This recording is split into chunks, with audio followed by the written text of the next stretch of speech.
60បាទមិនផ្លូវលេខ6ទៅ6ធូបទេ 6ខាងមុខទៀតអានេះខ្ញុំមកផ្លឹក នេះបើកាត់ បាទកាត់មកវាស្ទះចរាចរណ៍ពេកតាម នឹងអនុតាមក្រុងថៅ បាទ នេះគឺតបរីទីក្រុងដល់នេះគឺដល់ បាទគេបរិយាដល់នេះ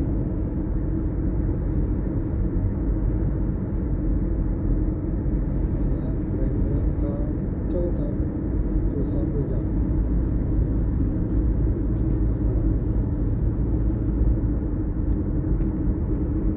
បាទខ្ញុំទៅចាំដែរ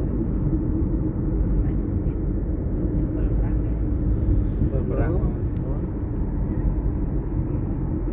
ខលទៅអត់លឺ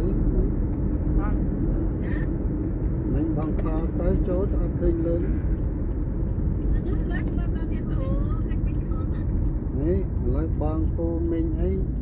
មកបាកងហើយមកប្រាសាទគូទៅហើយណាទៅ កន្លែងប្តីខ្ញុំ ចា